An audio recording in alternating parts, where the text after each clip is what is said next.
Subscribe करें और bell दबाएं ताकि कोई खबर रह न जाए।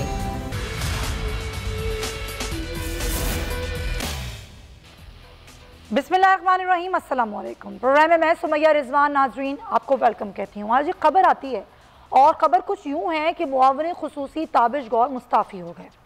अब उन्होंने उन पर इल्ज़ाम किया था। ऐसे हम लोग बहुत सारे इस्तीफ़े पिछले हालिया दिनों में देख चुके हैं और ये इस्तीफ़ा जो आया और ये इस्तीफ़ा मंजूर भी हुआ। इल्ज़ाम ये है कि ताबिश गौहर, जिन्होंने PSO, फेस्को और मुख्तलिफ प्लांट्स में अपने मंजूर नज़र लोगों को तैनात किया और कई तहफ़्फ़ुज़ात थे इस पर हम्माद अज़हर के, और उनका इस्तीफ़ा सामने आता है। लेकिन दूसरी जानिब नाजरीन, इन इस्तीफ़ों से नाजरीन आवाम को कोई गर्ज नहीं है, क्योंकि महंगाई के बोझ तले आवाम दब चुकी है। महंगाई में हौलनाक हद तक इजाफा हो चुका है, डॉलर का रेट बढ़ रहा है, बिजली के नर्ख बढ़ रहे हैं और दूसरी जानिब कोई रिलीफ हुकूमत का नज़र नहीं आता। शरह सूद को बढ़ा दिया गया। आज यही प्रोग्राम में कुछ शामिल है। आज मैं आपको बताती हूँ सबसे पहले कि यह हो क्या रहा है, किस तरह बिजली के नर्ख बढ़ाए जा रहे हैं और इस इजाफे के बाद जो गर्दिशी कर्जे हैं वो दुगने हो चुके हैं। बिजली की कीमतों में मुसलसल इजाफे के बावजूद गर्दिशी कर्जे दुगने हो गए। रिपोर्ट कहती है माली साल 2020 से 21 में कर्जे 2.28 ट्रिलियन रुपए हो गए। कर्जे हुकूमत की जानिब सब्सिडी ना देने की वजह से बढ़ रहे हैं। हुकूमत ने जुलाई 2018 से अब तक बिजली के नर्खों में 40% का इजाफा किया है। कौमी असम्बली की कायमा कमेटी बराए तवानाई के सवालात का जवाब देते हुए पावर डिवीज़न के एडिशनल सेक्रेटरी वसीम मुख्तार ने कहा कि बिजली के नर्ख 2018 में 11 रुपये 72 पैसे थे। अब 4 रुपये 72 पैसे इजाफे के बाद 16 रुपये 44 पैसे हो चुके हैं। Additional secretary doctor Musaddiq Ahmed Khan ने तस्दीक की कि जुज़वी ओवर बिलिंग के कुछ वाक़यात दर हकीकत कुछ डिस्ट्रीब्यूशन कंपनियों में ईद और आशूर की छुट्टियों पर मीटर रीडिंग की तारीख बढ़ाने की वजह से पेश आए थे। उन्होंने कहा कि वो इस किस्म के फेल का दिफा नहीं करेंगे। नेपरा के वाइस चेयरमैन रफ़ीक अहमद शेख ने कमेटी को बताया कि रेगुलेटर के ईओ जो डिस्कोज हैं उनको तफसीली रिपोर्ट पेश करने की हिदायत की गई, लेकिन रेगुलेटर को सार्फिन की जानिब से कोई शिकायत मौसूल ही नहीं हुई। उन्होंने बताया कि तकनीकी मुशीरान रिपोर्ट्स की जाँच कर रहे हैं, जिसकी बुनियाद पर नेपरा तमाम डिस्कोज ओवर के इलेक्ट्रिक के लिए खुली समात करेगा। ये तो बात हुई बिजली की बढ़ती कीमतों की, जो कि मैंने आपको मवाजना ही बताया कि खुद हुकूमत बता रही है कि किस तरीके से 2018 में नर्ख थे और अब क्या नर्ख हैं। लेकिन दूसरी जानिब स्टेट बैंक ने शरह सूद में अब इजाफा कर दिया है। ज़ाहिर शरह सूद में इजाफा, महंगाई में इजाफा, तो शरह सूद में 0.25% तक का इजाफा किया गया है, जिसके बाद अब शरह सूद है 7.25%। ताजरों और सनतकारों का ये कहना है कि शरह सूद में इजाफे से कर्ज लेने वाले इदारों को मुश्किलात का सामना करना पड़ेगा। स्टेट बैंक ऑफ पाकिस्तान का कहना है कि मॉनेटरी पॉलिसी कमेटी ने नोट किया कि मुआशी बहाली की रफ्तार तवक्कुओं से ज़्यादा बढ़ी है। अजनास की आलमी कीमतें और दरामदाद बढ़ने से करंट अकाउंट खसारा बढ़ रहा है। खसारे में जारी इजाफे से महंगाई बढ़ने का खतरा भी मौजूद है। मॉनेटरी पॉलिसी कमेटी के मुताबिक जून से साल दर साल महंगाई कम हुई है। करंट अकाउंट खसारे में रद्दोबदल का बोझ रुपए की कदर पर पड़ा है।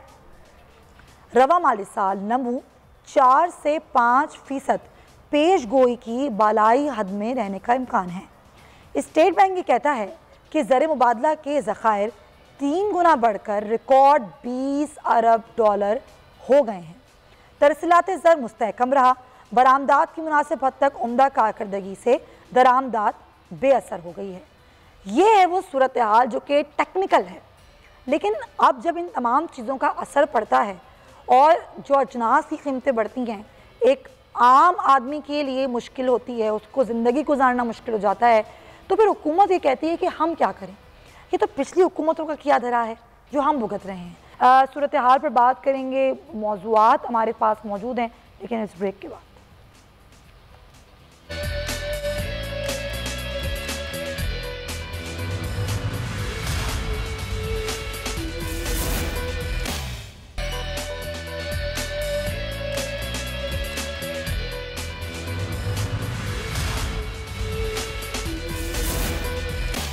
Welcome back to the show. PJ Mir साहब हमारे साथ मौजूद हैं, सीनियर सहाफ़ी हैं, तज़ियाकार हैं, उनको प्रोग्राम में वेलकम कहेंगे।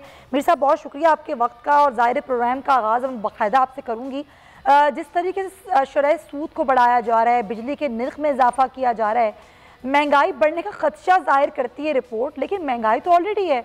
इस ऑलरेडी महंगाई में अब जो महंगाई का तूफान आ रहा है और आवाम इस महंगाई के बोझ तले दबते चले जा रहे हैं, हुकूमत तो लगता है कुछ नहीं कर रही और ना ही करेगी। अब 2 ही साल बचे हैं, लेकिन जो अपोजिशन को करने वाली चीज़ें थी, जो टफ टाइम हुकूमत को देना था, वो तो अपोजिशन भी नहीं दे पाई। क्या कहेंगे आप? देखिए, नंबर 1, एक जो चीज़ को हम एक्सेप्ट नहीं करते हैं कि यहाँ महंगाई होती है और हमारी चीखें ज़्यादा निकलती हैं, क्योंकि आपकी जो सैलरीड क्लास है उसकी तो सैलरी इतनी नहीं है कि जिसको वो सस्टेन कर सके। वो आटा, चीनी, बिजली, स्कूल की फ़ीसें, अब हस्पताल के बिल्स, ये चलें एक सहूलत कार्ड आ गया, ठीक है, वेरी गुड, लेकिन at the end of the day आपने देखा है कि एक आम आदमी कैसे सर्वाइव करेगा। इसके लिए आपको अपने रेट ऑफ इन्फ्लेशन को सेव करना चाहिए। उसके साथ साथ आपके जो इकोनॉमिक मैनेजर्स हैं ग्रास रूट के ऊपर, उनको आपने, अब मैं समझता हूँ जो क्वालिफाइड लोग हैं उनको आपने हायर करना चाहिए। ये नहीं कि मैं जानता हूँ तो मैं आ गया, नो, यू नीड प्रोफेशनल्स। जब तक आप प्रोफेशनल्स नहीं लेके आओगे कोई भी नहीं। ये पिछली हुकूमतों में था, ये पिछली हुकूमतें जो भी आप ले लो, ये दूध से धुली हुई तो नहीं थी, यहाँ भी महंगाई थी। लेकिन क्वेश्चन आता है कि महंगाई बढ़ती है दुनिया के अंदर, कम नहीं होती। आप सिर्फ जगल करते हो। बजट क्या है हमारा? हम बजट के अंदर एक इधर से कीमत को कम कर देते हैं, एक को यहाँ से बढ़ा देते हैं। अगर हम कहते हैं जी सिगरेट जो है फॉर एग्जांपल बड़ा डेंजरस है, उस पर टैक्स ज़्यादा लगा लेते हैं क्योंकि लोग कहते हैं हाँ जी ये तो बड़ी बात है। मीर साहब, ये तो पुराना गोरख धंधा है ना जिस पर हम बात कर रहे हैं, लेकिन ये तो तहरीक इंसाफ की हुकूमत है ना। लेकिन at the end of the day मैं सिर्फ यही कहूँगा कि हमें थोड़ा सा पेशेंस दिखाना चाहिए। और at the end of the day again जो गवर्नमेंट होती है, गवर्नमेंट का स्पोक्समैन, इसको चाहिए कि लोगों को आके बताए। और साथ साथ अभी आपने मरियम की तकरीर सुनाई, भाई ये national assembly of public roads नहीं है। आपने जाके ये जो आपके सारे तहफ़्फ़ुज़ात हैं आप अंदर बताएं, असेंबली के अंदर बताएं। आप यहाँ आ रही हैं, आप बता रही हैं कि भाई यहाँ ये हो गया, हम मानते हैं हुआ है, हम मानते हैं महंगाई है, हम मानते हैं ज़्यादती है, but you have to address it in the assembly. यही तो बात है ना कि ऑन रिकॉर्ड तो चीजें लेकर आई नहीं जा रही हैं, ऑन रिकॉर्ड चीजें लेकर आई नहीं जा रही हैं। लेकिन मेरा सवाल यहाँ ये है कि ये वही पुराना गोरख धंधा है जो पहले पिछली हुकूमतों में होता था। ये तहरीक इंसाफ की हुकूमत है, ये नए पाकिस्तान का दावा करने वाली हुकूमत है। यहाँ लोगों की ज़राए आमदन बढ़ाने पर कोई काम नहीं किया जा रहा और सिर्फ महंगाई में इजाफा किया जा रहा है। तो फिर तो वही होगा ना जो पहले होता रहा और आगे मजीद चीज़ें ख़राब होंगी। सुमैया, ये बिल्कुल उन्होंने कहा नया पाकिस्तान, कोई नया पाकिस्तान नहीं है। ये वही पुराना पाकिस्तान है, कायद आज़म का पाकिस्तान है। इनका जो मकसद है कहने का नया पाकिस्तान, हम जी एक चेंज लेके आएंगे, बड़ी अच्छी बात है, आप लेके आए, कोई भी आए, हम चेंज लेके आएंगे। द क्वेश्चन अराइजेज, आपका जो मोडिस ऑपरेंडी है, जो मैकेनिज़्म है, आप ब्यूरोक्रेसी की मैकेनिज़्म ले ले, आप अपने वर्किंग मैकेनिज़्म ले ले, सब वही है, ये चेंज नहीं हुई, सब वही है। वही आपका थाना कल्चर है, वही आपका पटवारी कल्चर है, वही आपका कब्जा ग्रुप है और वही आपका लोअर कोर्ट्स का जुडिशल सिस्टम है। ये सब वही है और इसी के बेसिस के ऊपर आप स्टेट को कायम करते हो। हमने स्टेट को वहाँ काम नहीं किया। हम अगर इधर से किसी को वजीर गलती करता है, अनफॉर्चुनेटली फॉर दिस गवर्नमेंट जो कि अच्छा मीन करती है, वो कुछ करेगी, उसका जो साथ का एक होगा सिंगल पार्टनर, वो कहेगा नहीं जी ये नहीं करेगा। आप उसको ज़रा सख्ती से कहोगे, वो कहेगा मैं छोड़ के जा रहा हूँ। ये तो हमारी सियासत हो गई है। हम खड़े नहीं होते प्रिंसिपल्स के ऊपर। और ये नून के साथ भी हुआ है, पीपल्स पार्टी के साथ भी हुआ है, आज ये पीटीआई के साथ हो रहा है। तो मैं समझता हूँ हमें नज़रियाती पॉलिटिक्स करो अगर तो करनी है, अगर नहीं करनी तो ये जो नुकसान अपोजिशन और गवर्नमेंट है ये आवाम का करती है, अब आपस का नहीं करता। अब आप देख लेना पूरी स्पीच के अंदर वो नवाज शरीफ की एक आप कह लो कि एक रिपोर्ट आया जी उनके साथ ये हो गया, बिल्कुल माना हो गया। फिर बताया जी उन्होंने रोड बनाए, ये किया, वो किया, बिल्कुल किया। भाई that is not what needs to be done.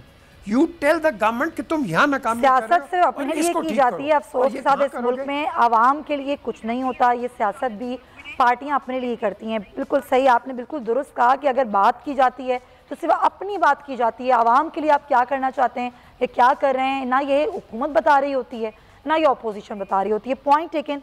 Mir साहब क्विकली मैं आगे बढ़ूंगी क्योंकि ज़ाहिर एक बहुत अहम मौजू जो मेरे आज के प्रोग्राम का है वो अफगानिस्तान की सूरत हाल का है। तो आज हम डिस्कशन में लेकर आएंगे। तो नाज़रीन, तालिबान ने कंट्रोल संभालते ही पहली प्रेस कॉन्फ्रेंस में ये दावा किया कि वो ख़वातीन के हुकूक का एहतराम करेंगे, उनको तालीम हासिल करने की इजाज़त, काम करने की इजाज़त देंगे और वो अफगानिस्तान के मुआशरे का एक अहम हिस्सा समझी जाएंगी। तालिबान ने दुनिया को ये तासुर दिया कि वो अब पहले जैसे नहीं रहे, बदल चुके हैं। उन्होंने कहा कि ख़वातीन मर्दों के शाना बशाना काम पर जाएंगी और काम करेंगी। कंट्रोल संभालने के 1 माह बाद ही दावे धरे के धरे रह गए। तालिबान ने हुकूमत की दौर संभालने के बाद ही ख़वातीन पर पाबंदियाँ लगाना शुरू की। इस वक्त अफगानिस्तान के कई इलाकों से बच्चियों को स्कूल जाने से रोकने और ख़वातीन को घरों तक महदूद रखने की खबरें सामने आ रही हैं, जिस पर काबुल में कई अफगान ख़वातीन सरापे एहतजाज हैं।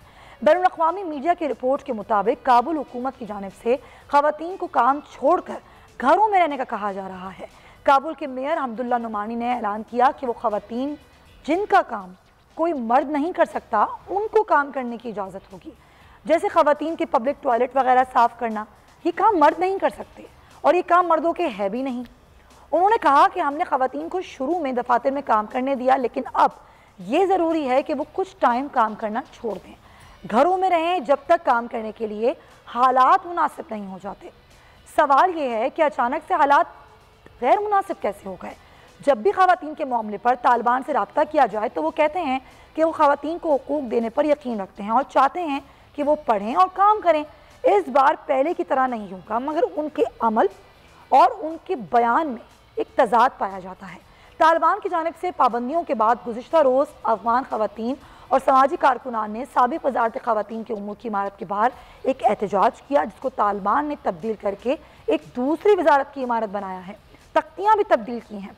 तालिबान की ऐलान करदा पाबंदियों के बाद अफगान ख़वातीन और ख़वातीन के हुकूक के लिए काम करने वाली तंजीमों की जानिब से भी एक शदीद रद्द-ए-अमल सामने आ रहा है और उनकी जानिब से अक़वाम मुत्तहिदा और आलमी बरादरी से गुजारिश की जा रही है कि वो तालिबान पर फैसले वापस लेने के लिए दबाव डालें, क्योंकि ख़वातीन पर ये हक़ है कि वो तालीम भी हासिल करें और वो काम भी करें। बात करेंगे ताहिर खान साहब हमारे साथ मौजूद हैं, काबुल में सहाफ़ी हैं, सीनियर जर्नलिस्ट हैं। बहुत शुक्रिया आपका ताहिर साहब, आप क्योंकि वहाँ मौजूद होते हैं और आप तमाम तर सूरत हाल देख रहे होते हैं। जब मेरी पहले आपसे बात हुई तो आप काबुल में थे, लेकिन अभी आप इस्लामाबाद में मौजूद हैं।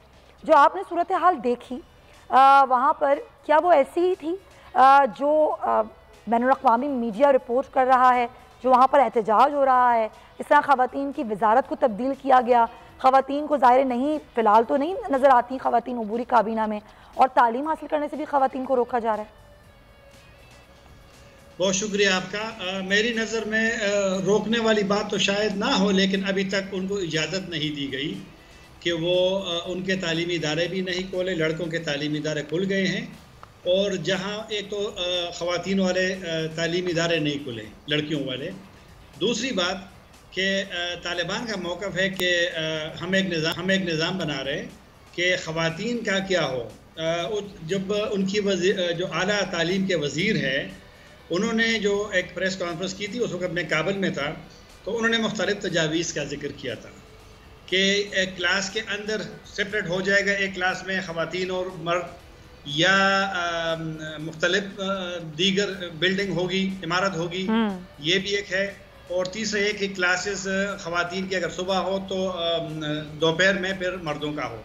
अभी तक ये वाली पॉलिसी वो नहीं की है, उन्होंने तजावीज़ दी है। दूसरी है कि जो जिस शोबे में मासिवाए सेहत के, उसके अलावा किसी भी खातून को अभी तक काम पे नहीं आने दिया गया है। उनसे कहा गया है कि आप लोग घरों में बैठें और बाद में जब फैसला होगा आपके हवाले से तनख्वाह आपको मिलेंगी। तो इस वक्त तालिबान की पॉलिसी कोई वाज़ेह नहीं है ख़वातीन के हवाले से, लेकिन तशवीश बढ़ रही है और तालिबान के लिए मुश्किलात होंगे अगर वो ख़वातीन के साथ यही उनका रवैया रहा मुस्तकबिल में भी।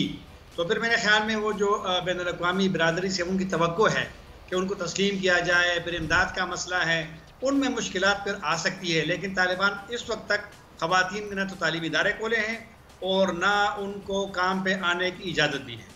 तो ये तो फिर वही बात हो गई ना कि जब बैनुल-अक़वामी बिरादरी ये कहती है कि हम जब तक तालिबान की हुकूमत को तस्लीम नहीं करेंगे, एक मशरूत तौर पर, कि जब तक कि वो ख़वातीन को मसावी हुकूक ना दिए जाएँ और एक प्रॉपर तमाम स्टेक होल्डर्स को शामिल करके हुकूमत ना बनाई जाए, और अमन कायम ना किया जाए। अगर ये शराइत तालिबान पूरी नहीं करते तो ज़ाहिर दबाव भी उन पर आएगा, फिर तालिबान क्या करेंगे आपको लगता है ताहिर साहब? मैंने जो वहाँ महसूस किया है कि तालिबान इस वक्त दुनिया के मुतालबात को अहमियत नहीं दे रहे। अच्छा, आपको याद होगा कि मार्च में जब मॉस्को में 4 ममालिका जिसमें पाकिस्तान, अमेरिका, चीन और रूस का हुआ था, उन्होंने इस्लामी इमारत की मुखालिफत की थी और गुज़िश्ता साल एक करारदाद है यूनाइटेड नेशन सिक्योरिटी काउंसिल का कि वो इस्लामी इमारत की बहाली का हिमायत नहीं करते। तालिबान ने उसको नहीं माना। तालिबान ने इस्लामी इमारत का भी ऐलान किया। तालिबान ने अपने अमीर को अमीरुल मोमिनीन का खिताब भी दे दिया है। तो इस वक्त तक तो आपकी बात यह दुरुस्त है कि तालिबान अगर दुनिया के साथ आपने चलना है तो कुछ चीज़ों को आपने मानना है, उसके बगैर आप दुनिया के साथ नहीं रह सकते। दूसरी बात है कि ख़वातीन अफ़गानिस्तान में गुज़िश्ता 20 सालों में आप इख्तिलाफ भी रखें सिस्टम से, माजी के लोगों से, लेकिन ख़वातीन का एक बहुत बड़ा मौसर रोल सामने आया है। मीडिया में वहाँ पर बहुत ख़वातीन है, बहुत ज़्यादा ख़वातीन है, एंकर्स है, वो भी थोड़े से दबाव में है। काफ़ी ने काम छोड़ दिया है, काफ़ी चले गए। कल मुझे एक फ़ोन आया था, वहाँ पर एक ख़वातीन का स्पेशल टीवी है, जन टीवी। अच्छा, उसकी कारकुन है, उसके वो कंदहार से वो बाग करके काबल आई है और मुझसे भी मेरा पता नहीं नंबर कहाँ से लिया होगा, तो उसको वीज़ा चाहिए था। आज सफारत खाना ने उसको वीज़ा दे दिया। पाकिस्तानी सफारत खाना आजकल बहुत ज़्यादा अफगानों के साथ जिनको अगर खौफ है या डर है या वो अपने आप को थ्रेट समझते हैं माहौल को, तो पाकिस्तान ये कर सकता है और पाकिस्तान ने किया भी है। बिल्कुल आप सही कह रहे हैं, लेकिन ज़ाहिर है ये सब चीज़ें एक तरफ, लेकिन अफगान तालिबान को वो चीज़ें भी करनी होंगी जिसका मुतालबा उनसे किया जा रहा है, और ज़ाहिर जो एक्सपेक्टेशंस हैं फ़िलहाल तो लगता है कि नहीं होंगी। पीजे मीर साहब, अफ़गानिस्तान माशी तौर पर एक कमज़ोर मुल्क है। 20 साल जंग के बाद उसको मदद की ज़रूरत है, तामीर नौ के लिए, रोज़गार के लिए, लोगों की खुराक के लिए। जब ऐसी सूरत हाल में अफ़गानिस्तान वो तमाम तर शराइत या वो तमाम तर मुतालबात पूरे नहीं करेगा जो आलमी बरादरी मुतालबा कर रही है, तो फिर क्या होगा? क्या मंजर कशी करेंगे आप? अफगानिस्तान को मैं पीजे मीर साहब से जी मैं आपकी जानिब आती हूँ ताहिर साहब। अच्छा, माफ कीजिए। खान ने जो भी बात की है, इन्होंने मोस्ट ऑफ द एरियाज को कवर किया और ये फैक्चुअल बात उन्होंने की है। एक, अभी आपने कहा कि माशी तौर पे ये अफगानिस्तान वीक है। नहीं, माशी तौर पे वीक नहीं है, ये ज़हनी तौर पे वीक है। क्योंकि अभी जो ताहिर बात कर रहे थे, ओ भाई, अगर जब तक तुम एक कॉमन सेंस नहीं लेके आओगे, तुम्हारा क्या ख्याल है दुनिया तुम्हें एक्सेप्ट करेगी? तुम्हें कोई एक्सेप्ट नहीं करेगी। और जो कौमें अपनी औरतों को जंजीरों में और ज़बरदस्ती बंद करती हैं, वो कौमें कभी भी ज़िंदगी में तरक्की नहीं करती। हिस्ट्री इसकी गवाह है। एक दूसरी चीज़ ये है कि तोरा बोरा तो कर दिया ना अमेरिकनों ने, नेटो फोर्सेस ने। अब तोरा बोरा इससे बड़ा होगा, और वो तोरा बोरा क्या है? इकोनॉमिक तोरा बोरा। वो इकोनॉमिक तोरा बोरा जहां आपकी मेडिसिन नहीं होंगी, आपकी हेल्थ नीचे चली जाएगी। और ये जो आपका अफगान सोल्जर, जो कि सबसे अमीर सोल्जर था, ये दुनिया की हिस्ट्री के अंदर सबसे अमीर सोल्जर था, एक सोल्जर जिसकी अमेरिकन ने जो तनख्वाह लगाई हुई थी, अब जब तनख्वाह बंद होगी वो इनके साथ ज्वाइन कर गया। अब लॉयल्टीज आप देखो कहाँ है। ये वॉरिंग नेशन है। ये 1526 से पहले आप ले लो, बाबर के आने से पहले जब तिमरलेन था, उस वक्त भी ये वॉरिंग नेशन थी। आज भी वॉरिंग नेशन है, लेकिन इसमें अच्छे लोग भी हैं। ये भी हमें बिल्कुल वो आंखें बंद नहीं करनी चाहिए। बड़े अच्छे लोग हैं, मॉडरेट लोग हैं। और खुदा की कसम, पहले तो मैं तो काबुल कई दफ़ा गया हूँ, इतनी मॉडर्न सोसाइटी मैंने नहीं देखी थी, जो कि आज तो हम देख रहे हैं कि स्टोन एज में हम चले गए हुए हैं। सो सवाल एक ही उठता है, आप ह्यूमन राइट्स की रिस्पेक्ट करो, ख़वातीन के राइट्स दो, स्कूल्स में आपको एजुकेशन शुरू करो, ताकि आपके अंदर जो जेनेटिक जो एनिमोसिटी है ये ख़त्म हो। क्योंकि वहाँ बड़ी बड़ी गहरी आप कह लो कि वो रंजिशें भरी हुई हैं। हमने इनको तोड़ना है ग्रास रूट लेवल से, ऊपर से नहीं। और सबसे बड़ी बात, तालिबान आ गए ना, इनका क्या काम है? आप गन्स लेके फिरे रोडों के ऊपर, क्या काम है? किससे डर है इनका? लोगों के आगे दहशतगर्दी ये दिखा रहे हैं। और भाई, गन्स को अंदर रखो, एक आम सोसाइटी प्रेजेंट करो। तुम वो भी नहीं कर रहे। हर बंदा एक कलेशनिकोव और शॉर्ट आप कह लो कि इस तरह की आमज लेके फिर रहा है। This is a bad example जो तालिबान दे रहा है। और ये तालिबान तो उसको कहना नहीं चाहिए। तालिबान तो वो तालिब इल्म होते हैं, पढ़े लिखे होते हैं, ये पढ़े लिखों का मुजाहरा नहीं कर रहे, और पर्टिकुलरली जो इन्होंने पहले वादे किए थे उन वादों के पीछे ये बैक ट्रैक कर रहे हैं, और ये इनको बहुत महंगा पड़ेगा। वादों के मैं आपको बता रहा हूँ, नोट कर ले। और हाँ जी जी कंप्लीट कीजिए। और सुमैया, अमेरिकन सेनेटर्स ने कह दिया है कि अगर ये ठीक नहीं होंगे हम within 2 years we can come back. ये भी सुन लो। खैर ये तो एक तरह से दबाव कुछ ज़्यादा ही है, और ऐसा होना नहीं चाहिए क्योंकि दूसरे मुल्कों पे इस तरह का दबाव नहीं डाला जाता। लेकिन ज़ाहिर एक सुपर पावर है तो सुपर पावर अपने हिसाब से जो है वो बात भी करती है, लेकिन नहीं होना चाहिए।